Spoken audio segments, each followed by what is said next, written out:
do the thing. I'll show you. It'll make sense. You gonna show me? No, I'll show you. No, after it's Oh. recorded.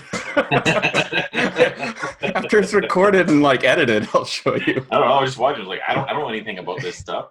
That's fine. All right, let's get started.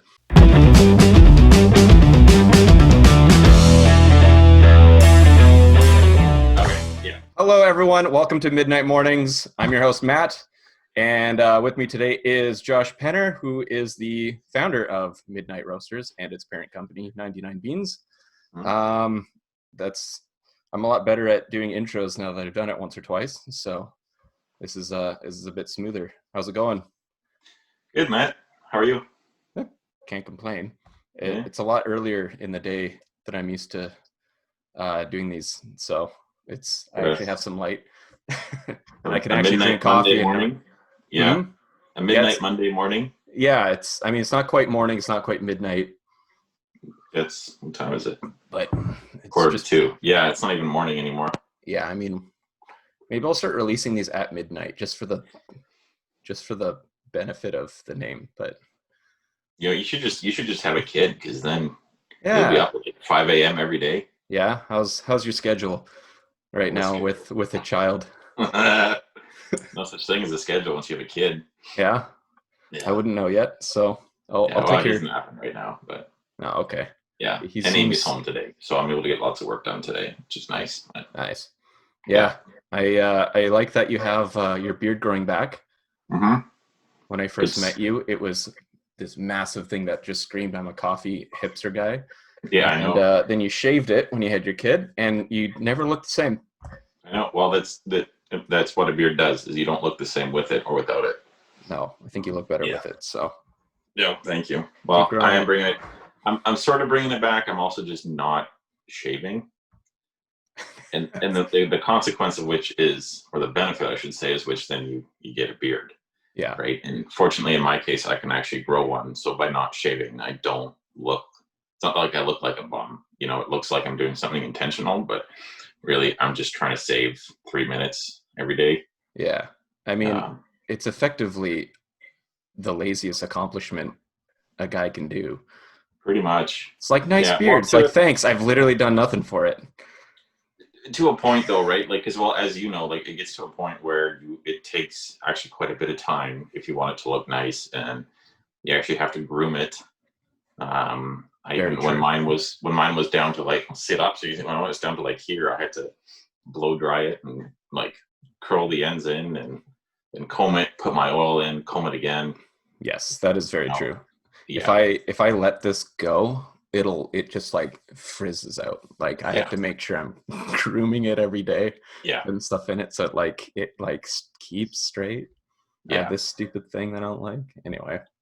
Yeah, it's a lot of work. But I was just watching earlier when I was supposed to be working these beard competitions, like international beard competitions. That's pretty crazy.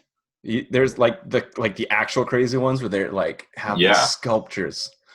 Yeah. Of like boats. I don't even know. You must be using like some sort of crazy glue for that, like, because you can't use a balm. Yeah, I'm sure there's something specialized for that. Yeah. Unless they're using what the guys in the 80s did with their hairdos, just flip them back. Yuck. Make them super. Yeah, that's my thought on that. But yeah, well, the beards wouldn't be. It would be more. I don't know. I've never looked into it. I've never tried going into. They don't make it look greasy though. Well, it'd be gross. Are we still talking about the beard contest or the hairstyle? No, the hair. Oh yeah. Never mind. No. Well, a greasy was cool though. Yeah, in the 60s. Yeah. Yeah. You think they had beard contests back then? I guess beards weren't considered terribly cool. No, beards are in right now, but in a couple of years it probably won't be. It's mustaches right now. Is it mustaches now? Yeah, people are bringing back the old dad stashes. That's cool. So what you need to do is shave everything but the mustache, and then. I did when I actually shaved my beard. Then I did it in stages, right? So first I shaved this, so I had like these mutton chops, and that was actually pretty cool. I wanted to keep that, and then I did the shaved off the stash, and I just had the burns, and then I wanted to keep that. But Yeah, I've seen a couple people pull off mutton chops, but you got to have the right face for it, I guess. Yeah. It's not exactly like something anyone can just do. Mutton chops is like, you know how you hear someone say, "Oh yeah, I'm trying to grow a beard." If Hmm. you're trying to grow a beard, you shouldn't be growing a beard because either you have it or you don't, Yeah. right? Mutton chops is the same way. Like, oh, I think I'm going to try out mutton chops. Like, no, No, just no, don't. it's not going to happen. Yeah, that's the same thing with mustaches. Some people can pull it off, some people can't. Yeah. Our good friend was growing one last year for a bit. Mm-hmm. Was that last year November? When Well, November. Derek was trying to grow a mustache. I'm hoping to have him on here because I Yeah, want to talk to him about it briefly as well. We'll see if I that think that was happens. last year, or maybe even the Yeah, year before now. But it was this glorious mustache that didn't last very long because it no, it didn't was look the actually pretty best, good but though. it was a good mustache, but it didn't Yeah. suit him. No, not at all. No, it was This November. It was November Yeah. last year. Yeah.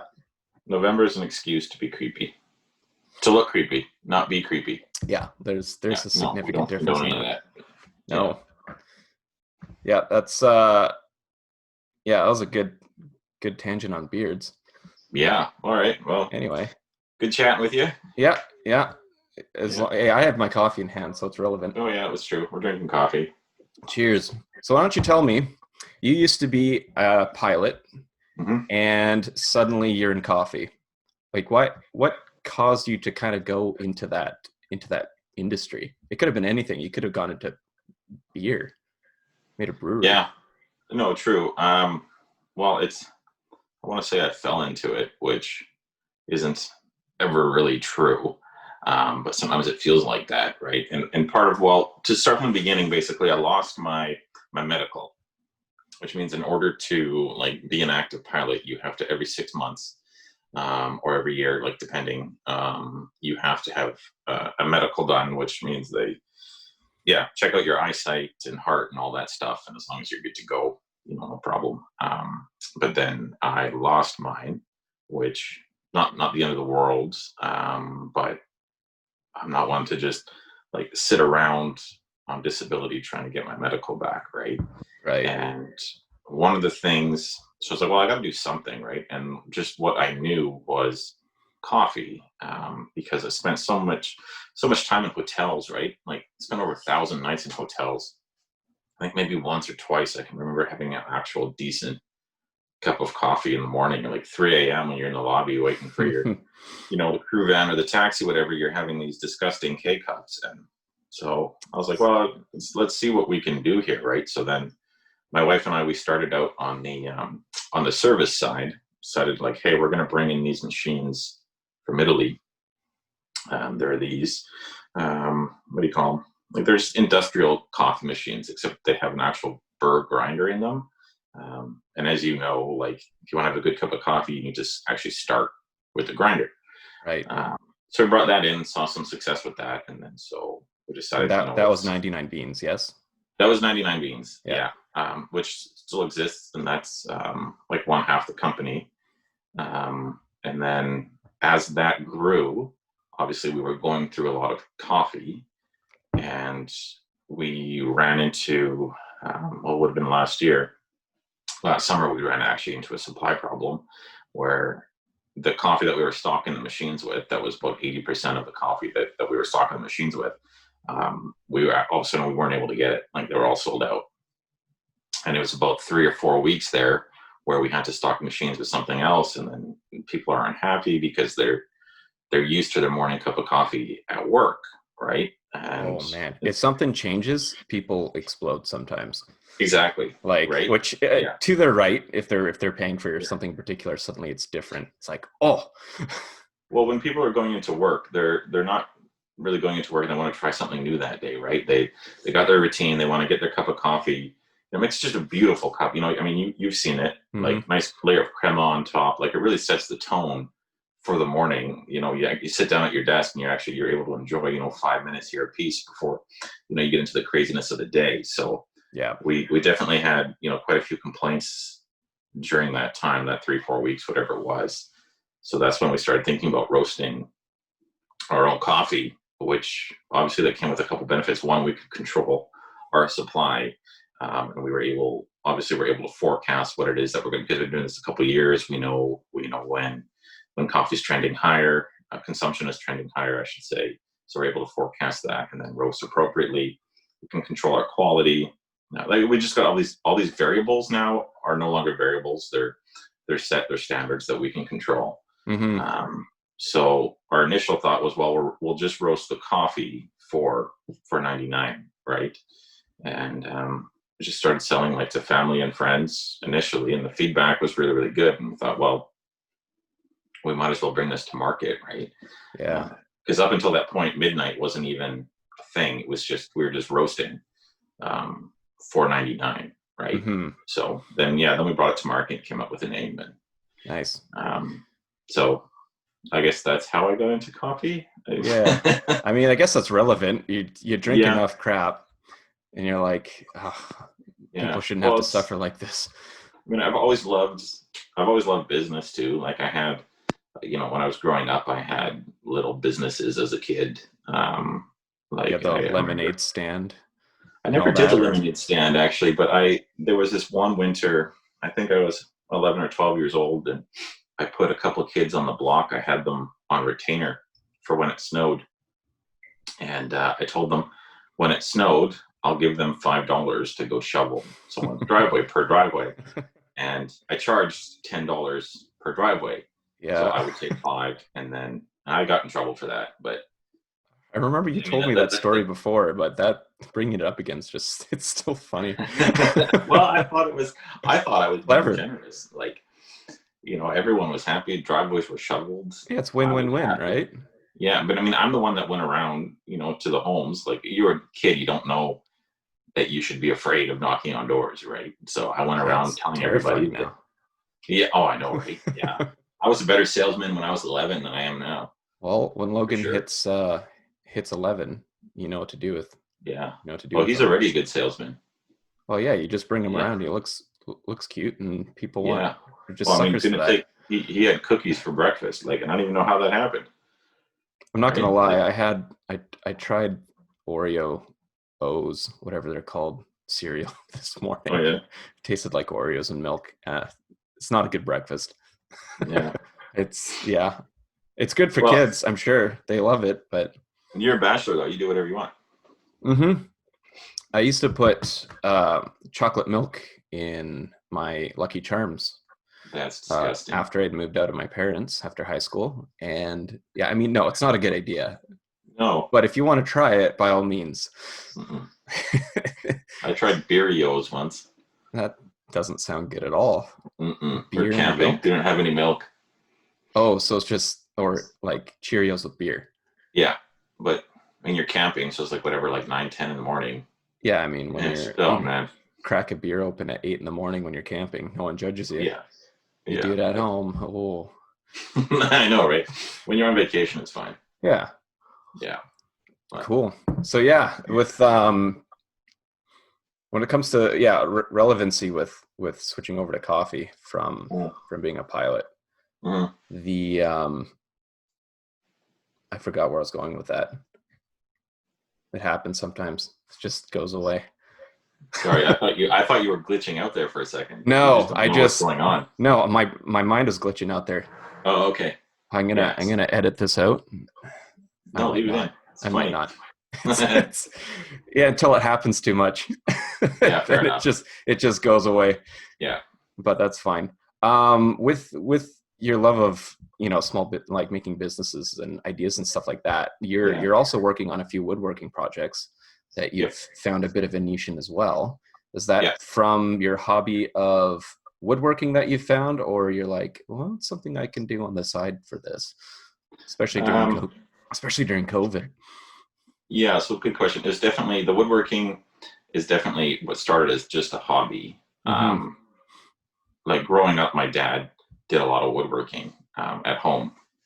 He had the garage was his shop, and so when I was a kid, a lot of time was spent in there with my dad and teaching me, woodworking and stuff like that. And as you know, we moved last year and finally had some space for my own little shop, and it started just as a way to focus on something else for an hour or two, because as you know, when you have a business of any size, you're always working, even if you're not at your desk or whatever. There's always things going through your head, and so I needed a way of stepping away from that in the evenings, even just for an hour. But then I started building these. They're called pickler triangles. I built one for my son. He's 18 months now, and it's it's a triangle. It's got these dowels, it's like two ladders basically. They come together like that. It's about 3 feet tall, 3 feet wide at the base, and started building one for my son. He absolutely loved it, and they're about like $250 retail. So I was like, well, I can build that, and turns out they're very expensive material that you need. But then, I had a lot of fun building that. So I built another one, just put it up on Marketplace, and had a whole bunch of people want it. And so sold it, built another one, sold it, built another one, and then built some cutting boards, and then those were going quickly too. And so it's turned into now a side hustle, which wasn't the intention, but and I enjoy it. Yeah, I guess that's sometimes what happens. Sometimes what happens. When you're building something, someone's interested. Suddenly, there's a market. Yeah, well, I mean, Logan, my son, doesn't need 20 triangles, right? So I'm sure he would like 20 triangles. He probably would. Yeah, actually, that would be pretty cool. Just strew them across the living room. Yeah. And just let him go, go ham for a day. Well, I actually just did. The one person just bought a triangle from me a couple days ago, and then she was asking for my social media, like for my Instagram. It's like, oh, I don't have one. Like for my woodworking, right? I got a personal one. And then she was like shocked that I didn't have one, and I was like, well, I don't know, like, it's just, what would I put on it, right? And I'm not very good at social media. She's a triangles man. Yeah, well, basically, and just the shape. Yeah, so she was like, well, I think she got like 15,000 followers or something like that. And she's like, if you make your account, let me know, and then I'll probably be able to get you some followers. So that's what I did. I let her know, and then so right now we're doing actually a giveaway. Nice. We're giving away a triangle, and so she gave me this like shout out for the giveaway, and like and follow her page, like and follow my page, and that's been running about 2 hours now, and I've garnered over 100 followers. So you might want to up your production rate in a little bit here. So I think I'm up to I was at like 20 followers before. Now I'm at like 120. What am I at here? Let's check. Influencers work, man. I'm at 119. So I think I'm what's considered an influencer. No. Right? You're not an influencer. The person you're collaborating with is an influencer. Well, I got 119. Think about 119 people. That's a lot of people, right? Yeah, I don't think influencer status, like technically as a minor influencer, comes into effect until you hit 1,000. Yeah, man, you know I'm joking. Sometimes I can't tell. You're just so excited. You're like, I got 100 followers. I think I'm an influencer.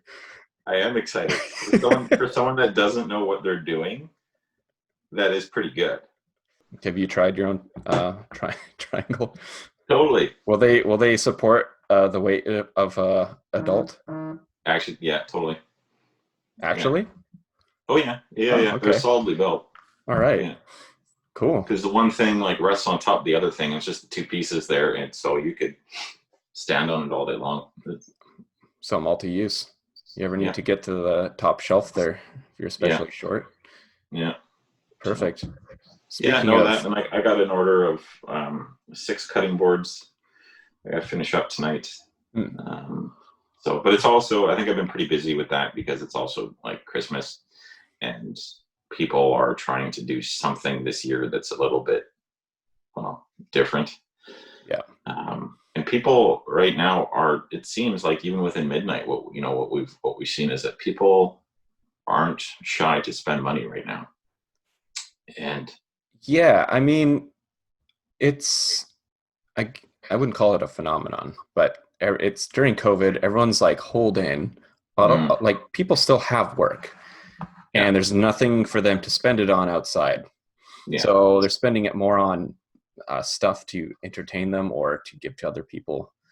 And there's this big emphasis rather on supporting local right now that I've noticed in the Fraser Valley and Lower Mainland. I've noticed anyway, in BC. I'm not sure about elsewhere, but I have seen people advocating for it, and yeah, I think that's a huge push, especially during the holiday, that people want to support local businesses. So if there's something available, they're a lot more inclined to like check it out than I think used to be the case. So it's pretty cool. Well, it's us too. I like it.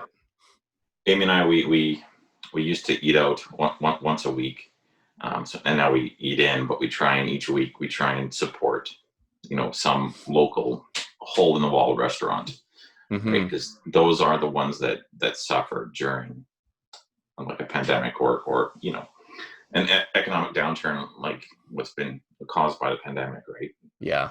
I try to do the same to an extent. Like if there's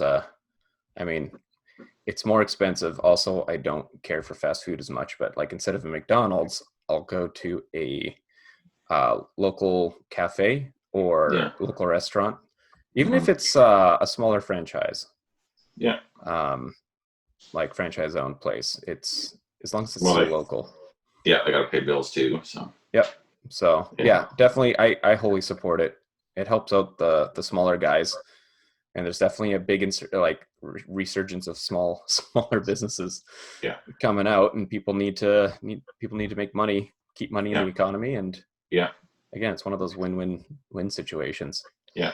Just the emergence of the side hustle has been, well, obviously, like the side hustle has been, that whole idea has been pretty big for the last like decade or so, but especially right now during COVID, it's how do I make use of the space that I have available and the resources I have available, and to keep your mind away.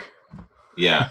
When I sell like the triangles, I sell them, definitely at a discount as to what I sell them for sale at. And, for a couple of reasons is one, I'm not doing this to make money. It's because it's a hobby. I just want to cover my expenses. Right. And I know that the people who want these for their toddlers are, not everybody's flush with cash right now. Right. And paying $250 for one of these things, that's a lot.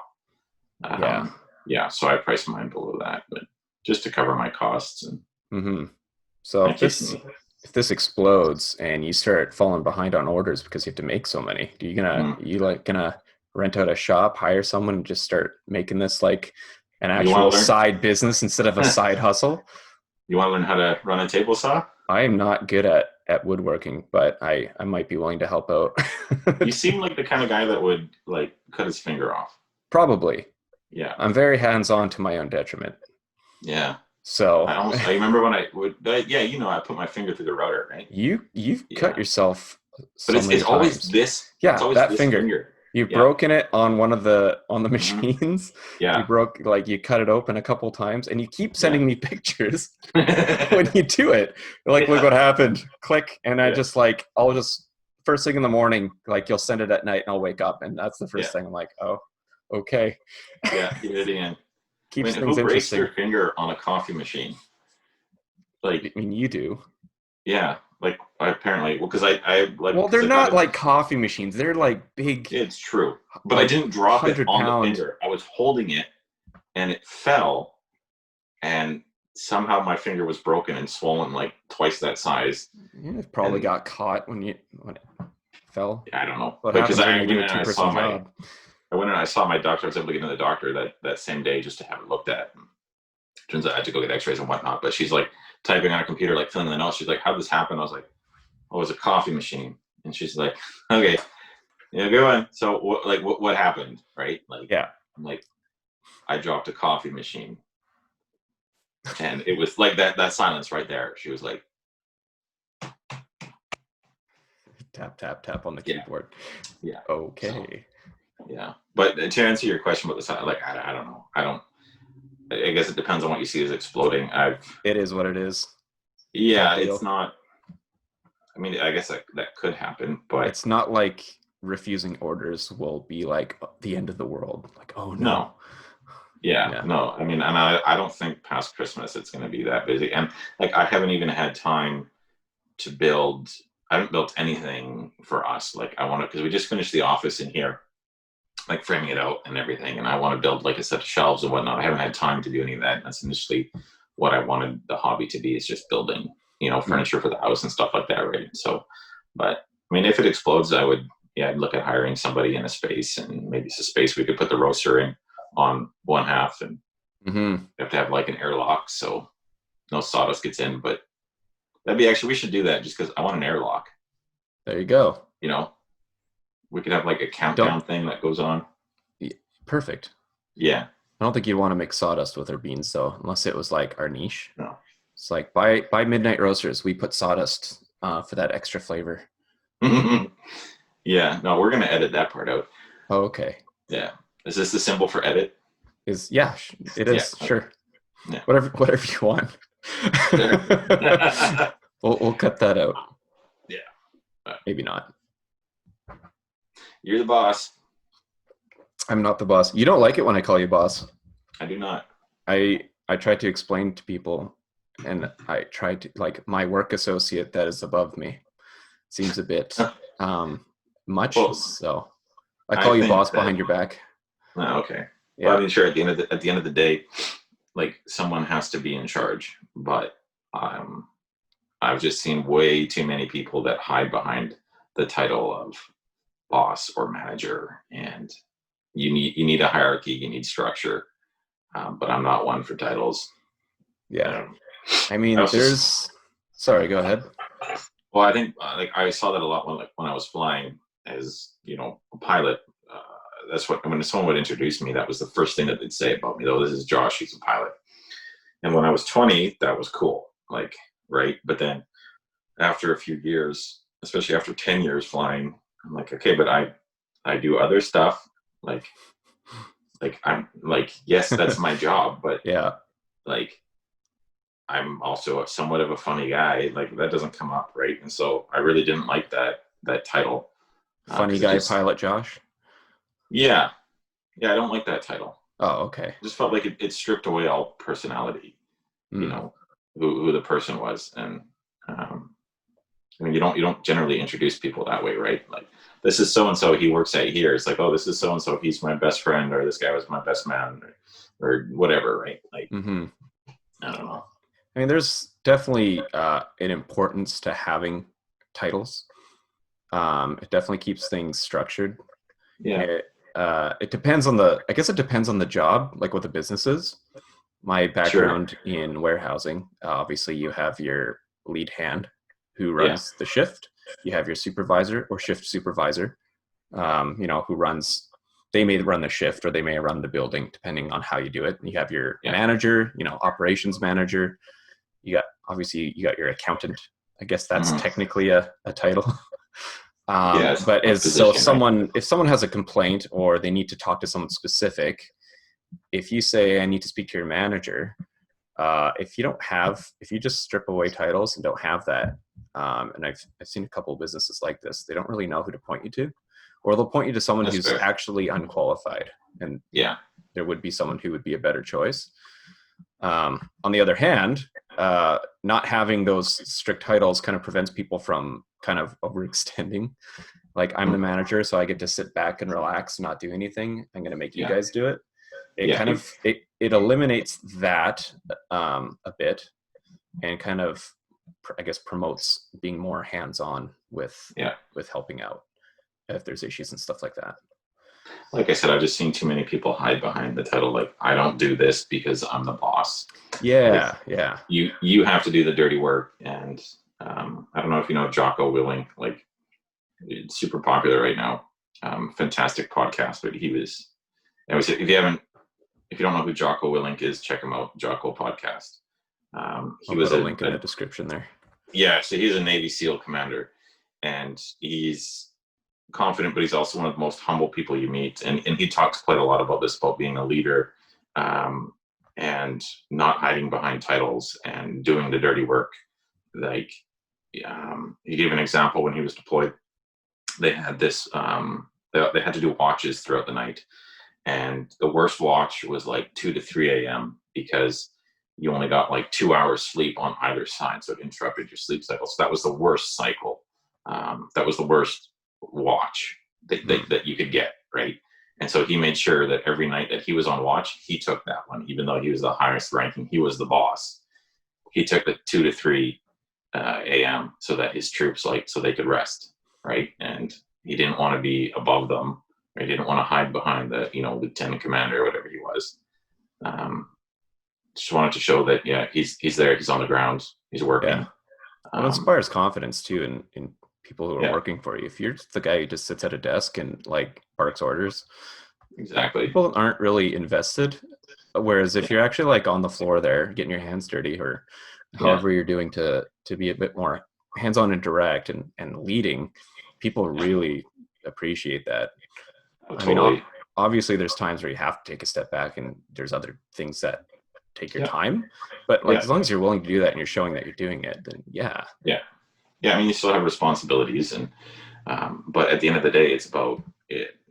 I mean, we didn't start 99 at midnight so that I could be the boss. It was because I wanted to actually build a good company, a solid, healthy company. You don't just sit at your desk there and yell at me to do things. Well, sometimes. We're such a small company. It's you, me, and one other guy. So there's not enough people for me to be able to just sit at my desk. Yeah. So once you get there, you'll have that luxury. Yeah. Then everything I said now, it doesn't count. Yeah, you'll take that all back, and it's suddenly different. Yeah. Then I'm gonna have a plaque on my desk that says "the boss." Yeah. That's when I have to call you the boss. Yes. And you will no longer get angry. No. Yeah. Okay. Cool. That makes sense. I'll get angry, but about other stuff. Yeah. Obviously. Yeah. I think that's in the rules, right? Yep. I signed on to that. Okay. Great. Yeah. That's in your contract. When this time comes, maybe when you grow that side business, that explodes, and then now I have to do everything at midnight. Right. Yeah. Or run the table saw. Yeah. Yeah. I have less confidence in that one though. Yeah. I'm not very confident on the table saw either, so that's why. Okay. Yeah. Get you to do it. Worst case, if we both lose one hand, we can we'll team up. We got to make sure we lose the opposite hands. Yeah. Exactly. Well, are you right or left-handed? I'm right-handed. Ah, shoot, me too. Okay, I'll learn to be left-handed. Okay. This has turned into a business meeting. Yeah, you're a good employee. Thank you. Yeah. Great. Well, I'm glad we talked about that. Yeah, good. Now that since I have you on here, can I have a raise? No. Okay. You all heard that? So that's the kind of boss Josh is. I hope you all know that. Yeah. Something actually relevant. You're speaking of the giveaway before. If this is airing, if I have this up this week, we are doing a giveaway for one of each of our products. Our medium roast Southern Cross, our medium dark Aurora, and our dark roast Crater, as well as our brand new cold brew that we've finally got bottled the other week. Fantastic. Yeah, we're not selling those on the website yet. We have to figure out some logistical things, but there are a few places in the immediate local area, Abbotsford, that are selling them per bottle. Yeah. And as well as the coffee cozy. Do I have the coffee cozy? Are you doing coffee cozy? Oh, and the chocolate beans. Don't forget about the chocolate beans. How long is the cord for your headset? Jeez. A really long cord. Wow. A coffee cozy. These are made with from the burlap sacks that we have because there's no sense in wasting them. A very talented person that Patrick, our other work associate, knows. I cannot remember the name right now, but that'll also be in the description. Yeah. He's the one that deals with her. She's fantastic to deal with. But these things are awesome. They're fun and they're actually comfortable for burlap. That's going to be included as well as a bag of our chocolate covered coffee beans. Yeah. Which are also really good, made by a local guy. We provide the bean. He does all of the work. Yeah. Chocolate. And it's a good giveaway. I'm excited for it. Yeah. So that runs for the week until the 20th. So if this is up before then, which it should be, this is relevant. Otherwise, if you're watching it after that date, ignore this. Yeah. Hopefully you answered. Yeah. Yeah. Everything's up on our Instagram and Facebook for how to enter that. So yeah, I've already entered. Yep. If you win, you should have your package before Christmas. So it might be a good Christmas gift. Because that's true. It's coming up fast. I checked yesterday, so I wasn't really paying attention to the dates, and I'm like, it's next week. like the end of next week. Really? Yeah, it's the end of next week. Next kidding. Friday. Yeah. Wow, you're right. Jeepers. I mean, I'm doing social distancing Christmas, where I'm going to stop by my parents. We're going to exchange gifts at the door and then go home. And then probably, I don't know, I'd like to do a Zoom thing. We'll see. So it's like such a low key Christmas celebration this year where I haven't even thought about it. Yeah. So it's just kind of snuck up on me. I don't know if you feel the same way, but I mean, you have your family I didn't know it was next week. Home. Well, Amy loves Christmas, right? And having a toddler, he loves the lights, and we got this little thing, and it goes in the tree. And it chirps like a bird. Oh, okay. And, is it just like a little sound thing, or? Yeah, that doesn't actually look like a bird. It's a little thing that you hide it in the tree and turn it on, and actually our cat loves it too. In the sense that our cat wants to find it and kill it. Okay. Logan wants to find it and give it a kiss, he said, but as long as he's not swallowing it, because then the cat will be very confused. Yeah, that's true. I would be confused. Logan's chirping around the house. The cat stalking him. Yeah. Merry Christmas. Yeah. That would have to go up on my Instagram. Do we have do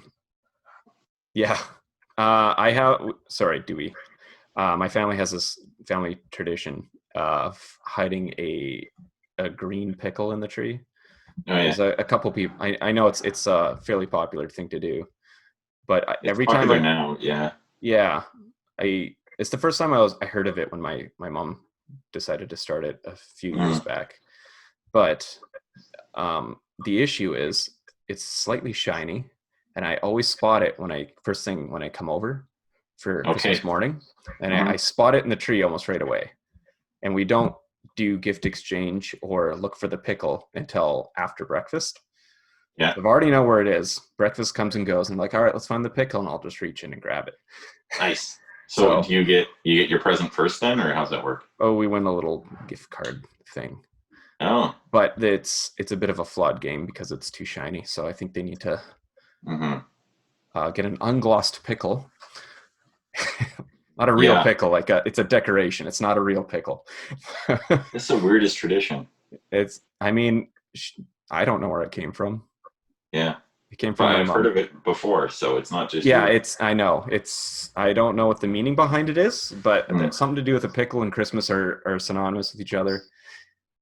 And thus a tradition is born. But traditions don't have to make sense, right? No, that's why they're traditions. Exactly. They made sense. They would be called something else, I'm sure. Mandates? I don't know. Anyway. That's pretty much all I've got to talk about today. Okay. Thanks for taking the time. You have a bit of a wild schedule considering Logan likes to interrupt you while you're working quite a bit. Yep. I'm surprised the door hasn't opened unless it's locked. Amy knows what I'm doing, so fair enough. But he's really polite about it. He'll bang on the door, but he won't actually come in until you say come in. Oh, okay, so it's the bang just to get your attention to see if he can interrupt. Yeah, and if you say no, he just keeps banging until you say yes. Like I said, he's a good salesman. Yeah. Okay. Yeah. If you see a small child at your door banging on it, he's probably selling you coffee. Yeah. You should probably say yes, because how could you say no to a toddler? Yeah, if you say no to a toddler, you're an evil person. Yeah. Yeah. Unless they're related. I said no to my nieces before, so. Well, that confirms what we thought, right? Yeah, I guess I don't work here anymore. All right. No, I just meant you're an evil person. Oh, okay. No worries. You still work here. I don't care. Oh, perfect. Look at that. Yeah. No ethics at midnight.